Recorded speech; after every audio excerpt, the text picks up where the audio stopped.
Here is a clip from our recent Fastlane predictions. Why don't you check out the Rebellious Noise Pro Wrestling channel, where you will find all your wrestling content in full, such as our full prediction video. I think, Scott, you're overthinking it a tad maybe with this. I think they see it as, just like how Kevin Owens was disposable, and now he's not even on the show. Like, you know, not supposed, you know, I mean, like, he was able to get his title shots, so they're out of the way now. He was not on this show. He may not even end up on Mania. And that's just the normal. And I think the same thing here. Daniel Bryan, he had his shot. So you think he's just there to serve a purpose to get to? Yeah. Sadly, I think at this point, it's just they need matches for pay-per-view, don't they? Because of how they booked it. And I don't see it going any further with Daniel Bryan afterwards. I'd like it to, but I think the story they want to tell is. I think that's probably it. My optimism for like Daniel Bryan being involved and kind of giving up this is what they do with these last few pay-per-views, though. This is what they do. It's just to put the seed of doubt in. Yeah. But I think some things are just as they are. But do you not think it's too much of a risk that they flirted with the Daniel Bryan thing of all people to do it with? And surely, you know, we're not the only ones who love Edge but don't want him to be in the Rumble winner's position. So do you not think that's too risky for them to kind of flirt with that and take it away from Not really, because I guess, you know, with WWE, the machine keeps turning, and like there may be a case of like, okay, we're not going to have it for Mania, but we still got SummerSlam to sell, Money in the Bank and Survivor Series and all these other opportunities. And obviously, as they start to welcome fans back, Daniel Bryan is definitely someone who he is let's put him in title matches in front of fans because fans love him. But, you know, but there's even that though, the Mania thing. Like I think fans are going to cheer Roman because of how great he's been, ironically, compared to previous years. People are going to go for Roman because he's the heel. I really think that's what they're going to do, and I think the best way to counteract that is to have a babyface that the kind of internet fans, smart fans, however you want to call it, which is just fans these days because we all got the internet, and regular fans all like, you know, the kids and the adults, basically, I should say. Everyone likes Daniel Bryan. So I think that's the best way to kind of get the sympathy on someone else, because I don't really know if it's going to be as there for Edge as they hope. Well, I think that's why maybe they're counting on Bianca Belair as well, and obviously potentially Drew and potentially Big E, like we're saying. Maybe. But this is the thing, maybe they're leading us down a garden path. Sometimes it is just easy. It's just the default, you know, it's amazing. This whole thing of Edge, when he won the Rumble, was so he can win his title back that he lost. But they never lost, but I know it's the wrong title, but anyway. So he can become a world champion again, you know. And so little things like facts don't matter, mate. So I think end of the day, you know, we're just bookended by that. So he won the Rumble and said that he wants to, you know, become world champion again, essentially. And then he will win at Mania. It might be, well, that's next month, maybe. But, jumping the gun there. And he wins at Mania, then that just bookends that story. Yeah. And whatever's happened in between, like, it doesn't really matter. That's how I think they see it, sadly. No matter what they do, because it's Edge that won the Rumble, there will be a backlash. If he wins, people are going to complain because he's won it and it took from someone else that's deserving, right? If he loses, there's going to be complaints of, well, if he was going to lose, someone else should have been someone else. Ideally, I think, I think you said Ambrose then, ideally... Wrong show.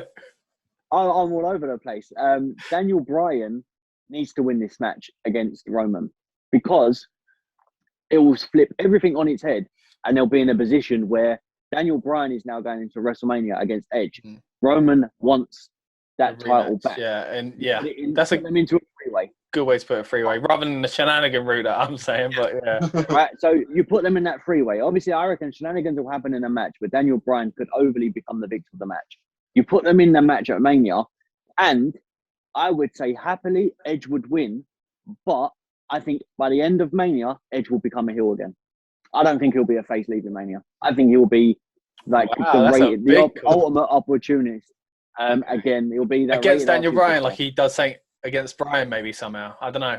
Yeah, because he's the ultimate babyface, Daniel Bryan. You know, so exactly. So if there's anyone that you need to get sympathy from, you rightly said, it's not going to be Edge, and he definitely isn't going to be Roman. You need an ultimate babyface. So have Daniel Bryan win the title. Let him go on at Mania, make it a triple threat match, and then have Daniel Bryan lose the title at Mania, which I think he'll happily do, because he's now in that position. And it's not that bad either, because fans got to see Bryan in his big moment. Even like it's not always about winning the match at Mania; it's about being featured in the big match at Mania. For a lot of people, you know.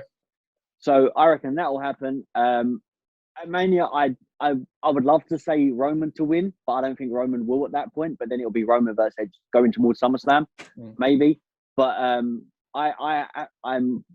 so sure that Daniel Bryan can win this for that reason, because it makes sense of booking. As you said, it seems like they're backpedaling now with the Edge winning the Rumble and not sure what's happening and stuff like that. I think Daniel Bryan's a very important part of this. So I'm going Daniel Bryan. It's very interesting because like Lucas saying he's a bit part player just here to do a role, and you're saying he's very important, and I'm kind of in the middle of that. So yeah, because I just feel like he's I don't know. I did the shenanigans thing because I think taking it off Roman's wrong, you know. But your one makes more sense as far as it's less messy on the shenanigans side. I'm like, surely they're doing a shenanigans thing because they can't take it off Roman. But you're just straight up taking it off. Like, you think that Bryan's so involved in the plan, they're taking the title off Roman now. Right, it's because, Roman has overcome all the odds against Kevin Owens. Now, imagine if he becomes, I don't think it matters if it's Jey Uso as the enforcer or Edge. I think that's just a part. That there is the bit part, because Daniel said he'll make him tap. So imagine if Daniel was to put him in the guillotine and make him tap. Like, as maybe Edge is holding Uso, stopping him from getting maybe something. There's going to be something dodgy is going to happen in a match. But I think overall, if Daniel Bryan doesn't win, then they have literally ruined the whole idea of having that perfect match at Mania. You want Daniel versus Edge, you get it. You want Edge versus Roman, you get it.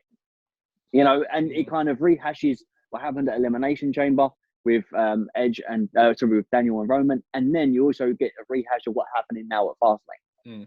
So you get the proper match between the three of them, all mixed together, all the chemistry. And I mean, if you don't want to see that at Mania with Daniel Bryan having to win that to retain, I think that's better storybooking than probably what they've done since Royal Rumble building up to WrestleMania.